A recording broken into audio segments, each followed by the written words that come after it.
So welcome, everyone. Glad to see you on the last day of July. I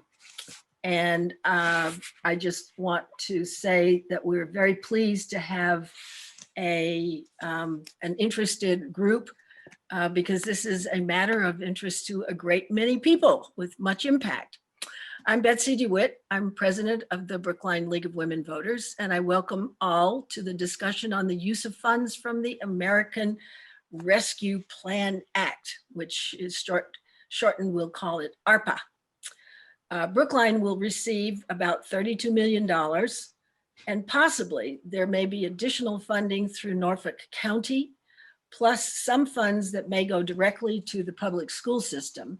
So the total potentially is somewhat higher, perhaps greater. I'm not going to say how much, but anyway, more than what's been more or less confirmed, which is the 32 million. I've been receiving notices from the Massachusetts Department of Local Services, where we have a few friends. And one thing that I am aware of is they are an authority and provide guidance on compliance with the use of funds. And there is a list of just a huge number of frequently asked questions. I think it ran to 32 pages, something like that. So we will welcome Melissa Goff, our Deputy Town Administrator, to guide us through what may be a very complex thicket of regulations. Who gets to use it and how much? And then who do we report to and how many? Anyway, so one just additional thought, and this is for participants. We invite you to ask questions through the chat. We'll try to read through them and ask them. We'll direct them to Melissa after she speaks.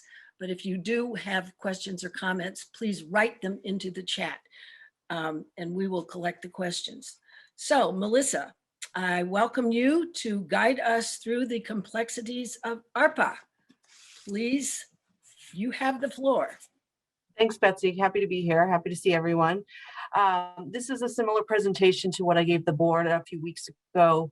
The information remains the same and we're still learning a lot, but I thought it was a good way to kind of give people an overview of the program and kind of what the rules that we're learning about are around American Rescue Plan.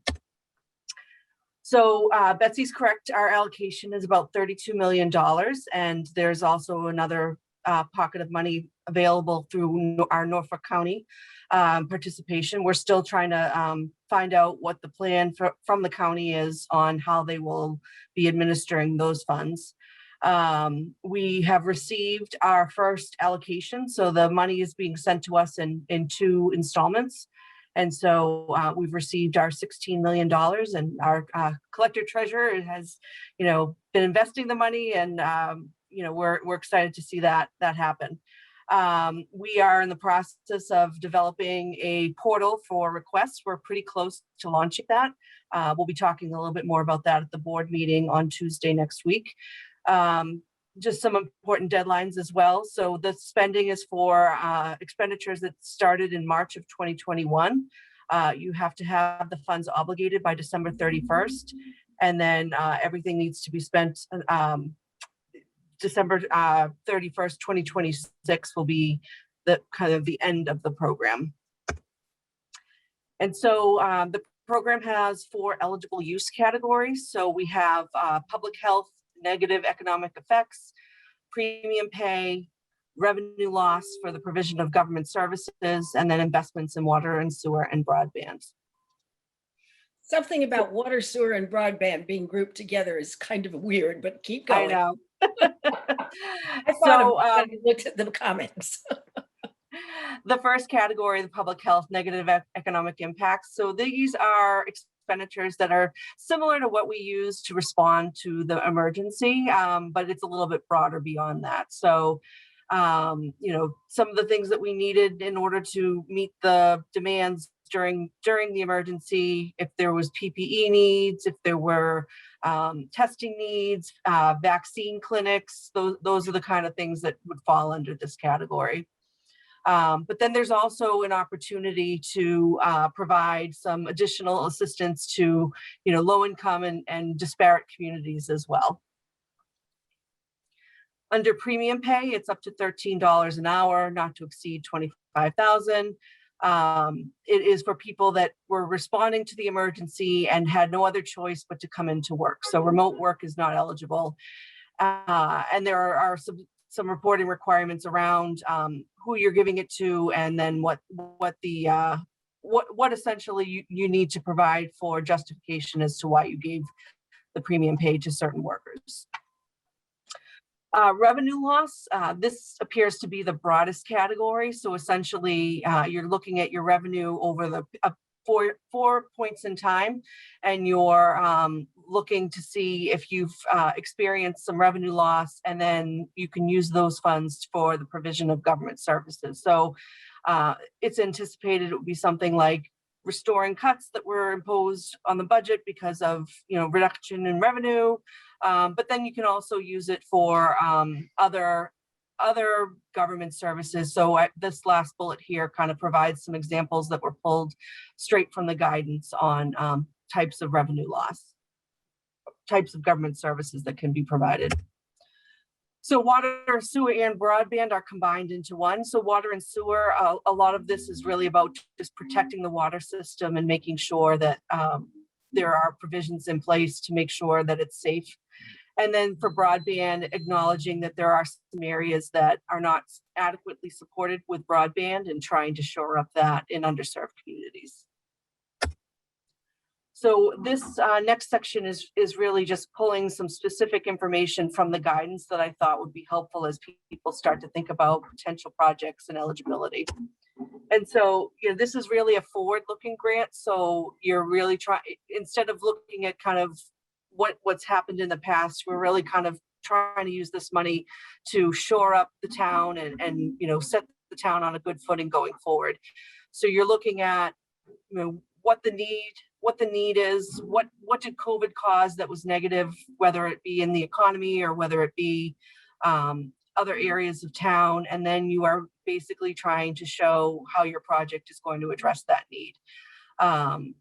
And then, we're definitely mindful of the reporting requirements and performance information that needs to help us justify any project requests.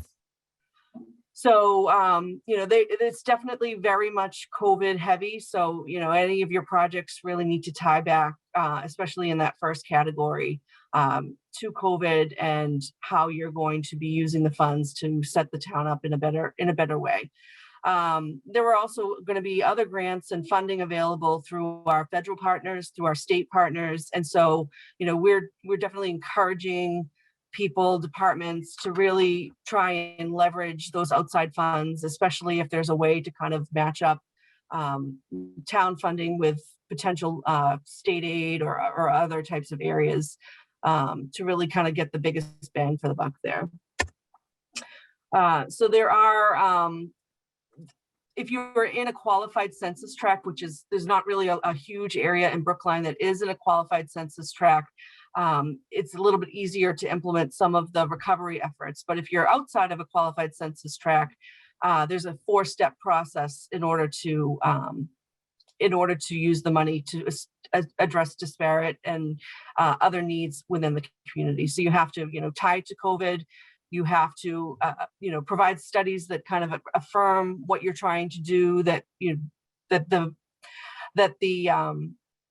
what you're trying to do is actually going to work. And then really performance management, performance measures that show how this is working is something that we're hearing a lot about in terms of the Treasury really wants to be able to show how this money is really improving the economy and the overall position of the town. So I put this slide up for the board to kind of really encourage people to be innovative in their thinking, because these are one-time investments. This money is not going to be here for the long term. So there's a really great potential here to use this money to really change the way that we do, the way that we operate. I'm very excited to hear, innovative thinking and what we can do to really set ourselves on a good footing.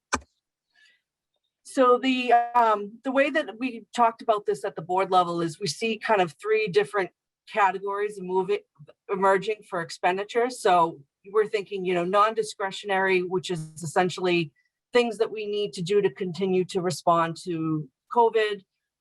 We're going to need some support to administer this grant. We are looking at creating a position that will help us with all the administration that we need.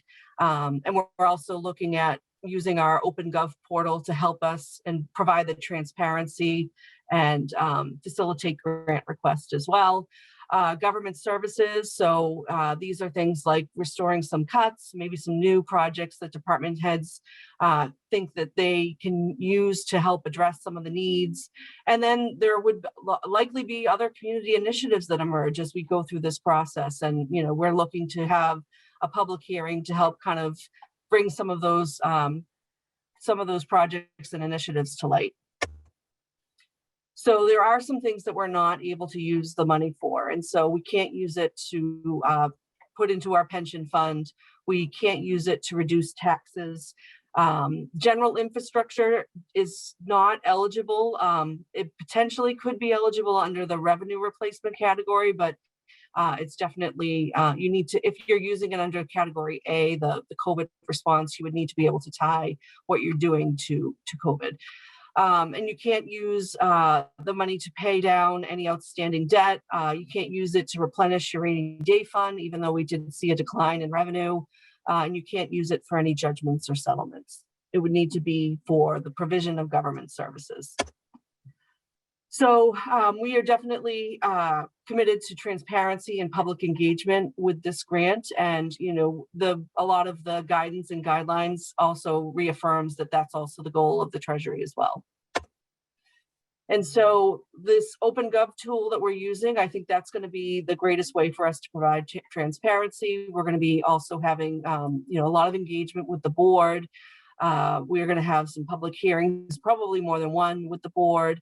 And we're definitely looking to have department heads think collaboratively and work on requests together. I really think that using boards, commissions, and committees to help with some of that effort is really crucial, because the boards and commissions really understand the way that the departments operate, and being able to facilitate some of that public engagement would be great. So the reporting requirements seem, very strenuous, and there'll be a webinar next week with the A&F at the state level, where they're trying to help some communities understand. Our first report is due at the end of August, so we'll be learning a little bit more about some of the requirements. So the process for, expenditures is still evolving, and so we're going to be talking next week with the board a little bit more about that.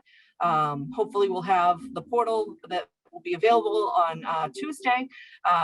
So just finishing up some of that work with OpenGov. I've been talking to Joe Viola because I think that the CDBG process works really well, and so if there are any good best practices that we could use to incorporate into our process, I think CDBG provides a really good model. And then we definitely are wary of the timelines for expenditures and making sure that we're meeting all the requirements of the grant. So this is a milestone kind of sketch of where, how this could potentially evolve. And I think, this is still something that we're, learning more about in terms of the process that we think might be able to help us kind of provide, the public engagement that we need, and also, the way to best solicit requests for funds. So we're kind of in the education and outreach period right now. And then we'll likely have a public hearing. And then once the portal is available, I would imagine we'll be getting a lot of requests. And so we would need to, devise a system for the board to, review the requests and make approvals. And then also engage with our town school partnership, making sure that the schools understand, the rules around the grant, and just provide more information as well. So these are just some examples of some expenditures under the categories of the non-discretionary. So remote meetings, COVID testing, vaccine clinics, and then under government services, we had some capital projects that we had to either take a pause on or reduce. Those are the types of things that I would imagine the department heads would like to see restored. And then we've got, community initiatives that we already know about. We've heard from the BHA already. We've talked about it through our town meeting process. Food security, safety net, that's something that's definitely, top of mind as well. So there's definitely a lot of good areas where we can really make an impact here. So that's pretty much the end of my presentation. And I would say that, I've definitely been scouring the guidance and jumping into as many webinars as I can to really understand how this grant works. I think we're still learning. We're still talking with our peer communities on what they're up to and how they're thinking about their process. And I think we're also open to hearing from the public on other suggestions that they might have around this as well. So I'll stop my share and open it up for questions. Okay, and we do have a few in the chat, but I would like to at least start with a sort of broad question. Is there any money, for example, targeted that would be specifically helpful to the schools who I know were substantially disrupted during the whole pandemic year? Or is that something that would be considered under the general overall category of COVID impact? Sure. So the schools did receive another round of funding through the coronavirus relief program, but I think that there is there's opportunity within the revenue replacement category to address school needs, because that is also spelled out in the guidance in terms of programs that will help the child rebound from the learning loss that happened during the year. Right. So that that is an eligible category, I would say. Okay, and then I know one of the specific areas where we're allowed to spend the money is remote.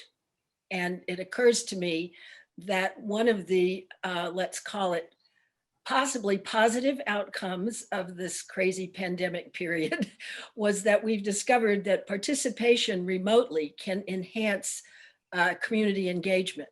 And so I'm wondering if that also would therefore be able to cover things like, for example, enabling the participation and probably also recording of regular board and commission meetings, for example, that don't necessarily historically take place physically. I mean, let's just say they now can physically convene. Would there be a way of allowing remote participation in those? And I know it requires technology. So my question is that an eligible expenditure? We see it as an eligible expenditure under the first category. And we've been working with BIG on implementing hybrid for the select board meetings. And so we're hoping to test that out. Once we show that we can master that with BIG and with our staff, I think we're looking to roll that out to other boards, commissions, and committees.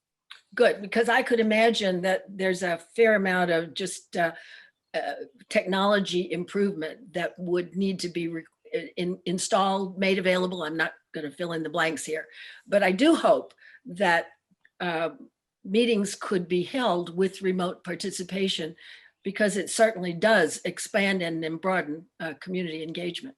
Okay, so I'm now going to go to our questions, and I have a question coming from David Gladstone, who talks about sustainability and small business technical assistance to help small businesses recover and grow.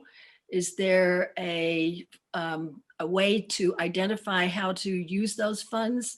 And do we have, for example, partnerships in the business community to help us?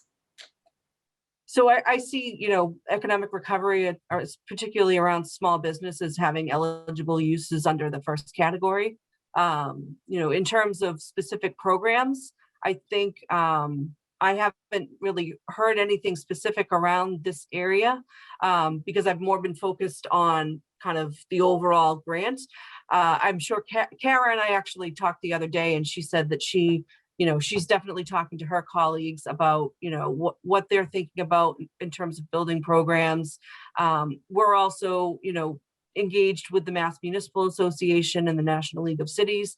I'm hearing that they're looking to build a database where they actually can have some best practices, which would be great, because I think, there's definitely a lot of innovation that could happen, but really kind of collaborating on that is really important, I think. Well, on this theme, perhaps David, can we unmute you? Can you unmute yourself?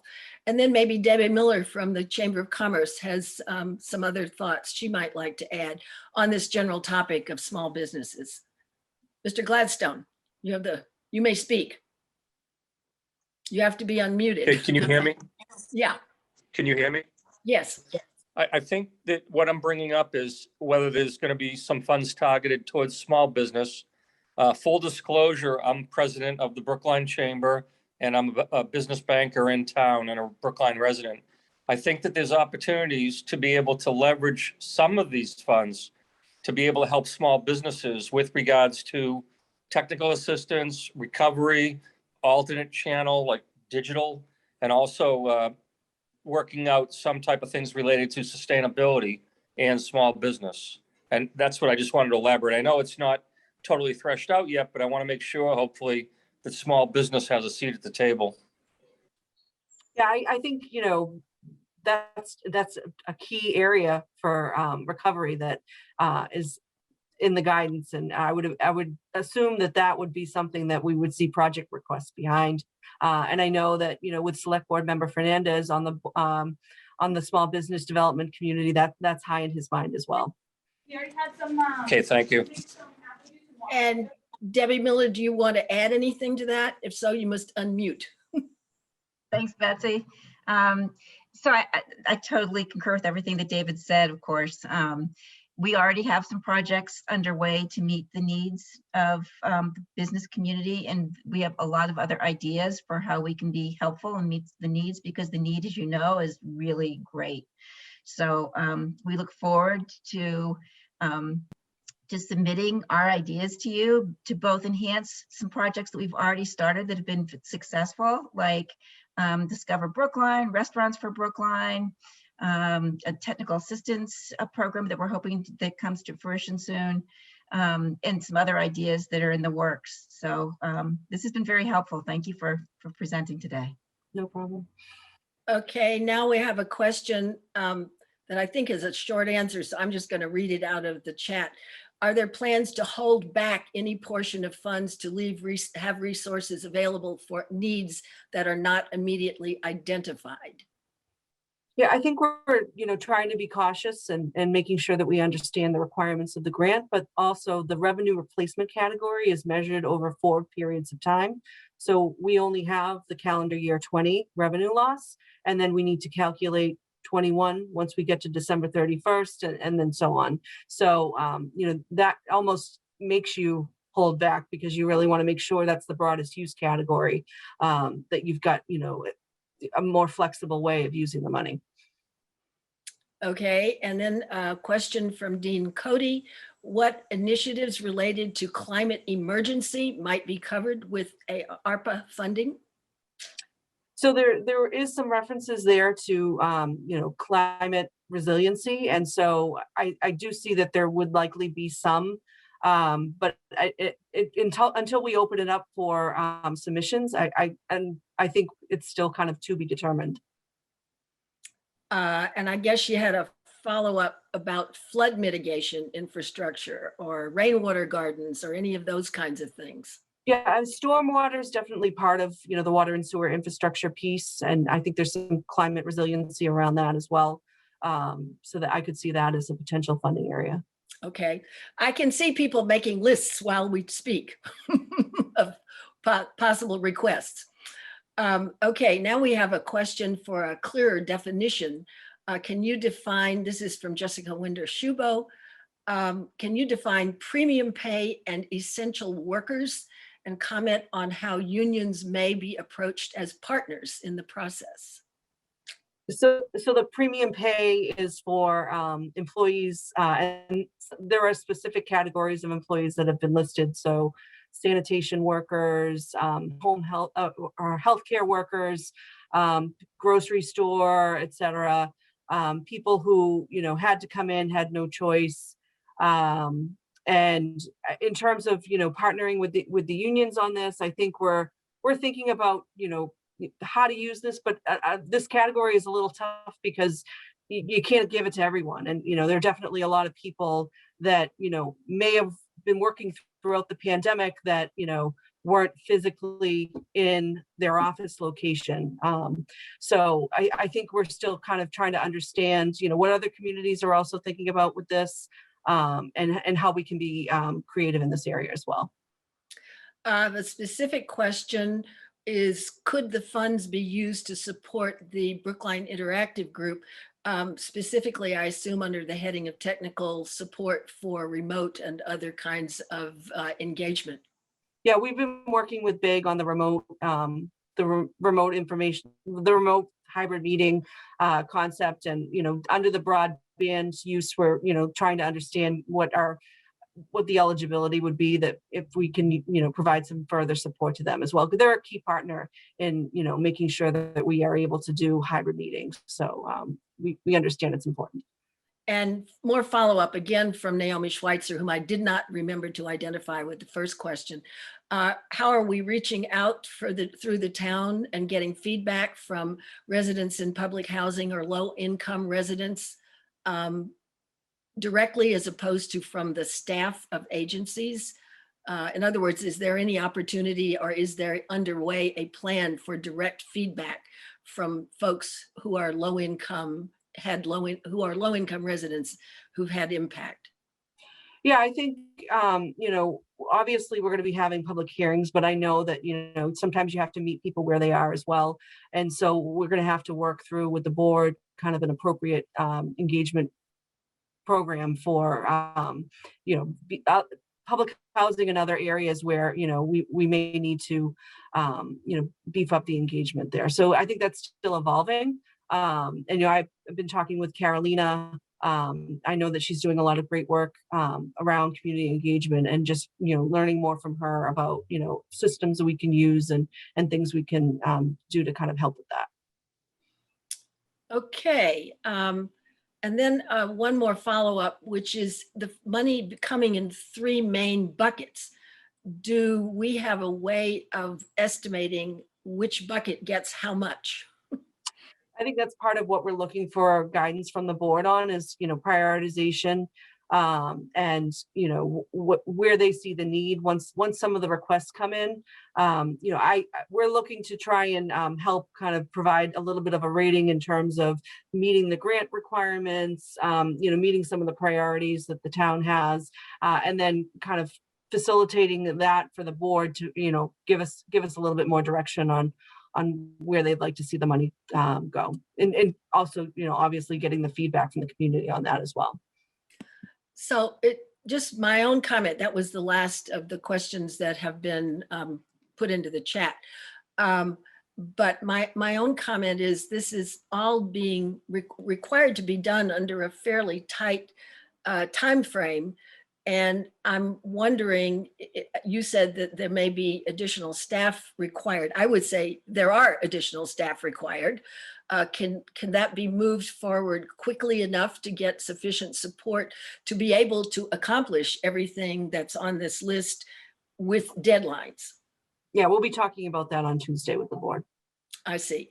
And I guess at this point in time, I'm going to say, if people have a question, now I can't add anything unless I can see it in the chat, because there's too many folks to be able to recognize.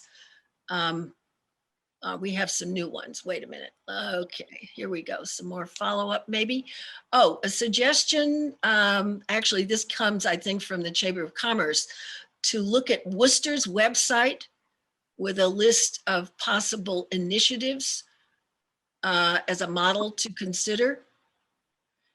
And that seems like a very reasonable suggestion. If somebody else has already done something, why do we have to reinvent it? And then specifically, where are the qualified census tracts in Brookline? Do we have any, and how many, and where are they? So I've been talking with housing staff on where our qualified census tracts are, and I've also tried to do my own research on this as well. It looks like there is only one in which we qualify, and so the track is 4000 to 200, and within that census tract, it's mostly in a small sliver of North Brookline. And so in terms of BHA properties that are in that area, so we've got the Egmont Street housing development, we have the Trustman Apartments, Dummer Street, and Sussman. And so it just means that it's easier to spend in those areas. It doesn't mean that we can't spend in other areas that also might have some needs. And we have a comment from the members in the watching that your reference is basically precinct 2 in the town, if that helps people anchor it physically in their minds. So other questions, if you've got them, I think it's really best if you try to put it into the chat for us. But I would say there's going to be a, how should I put it? Many events, many steps going forward, multiple steps, all taking place simultaneously.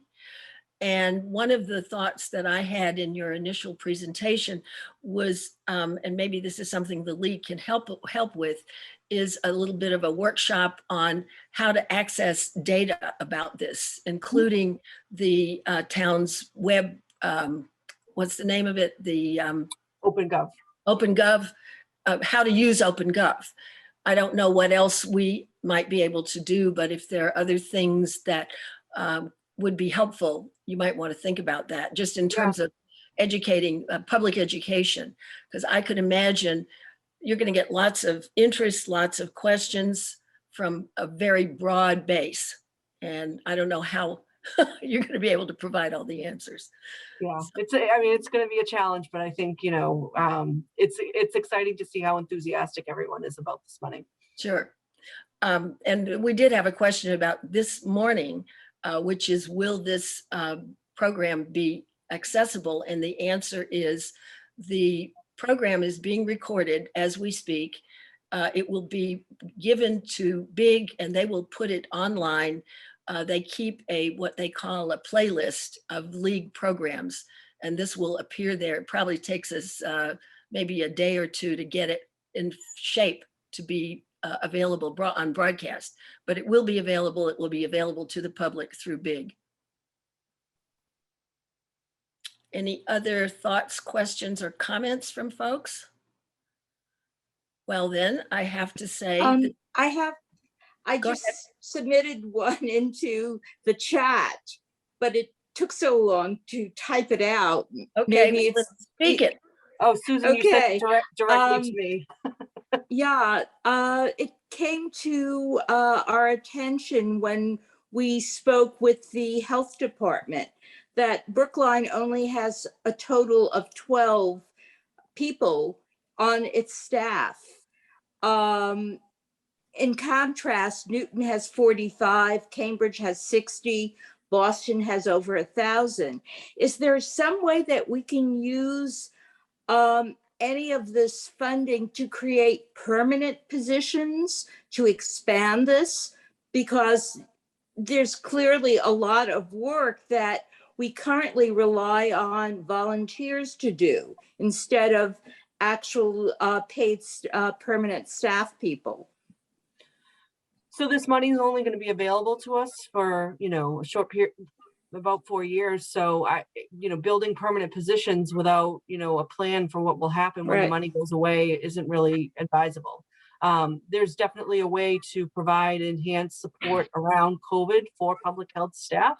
But we have to be very careful that we're not putting, this money for recurring expenses that then we're going to need to find, when the grant period is done. Mm-hmm. So that they could use money, for example, to do a specific task, like say a survey of the mental health of our community post-COVID.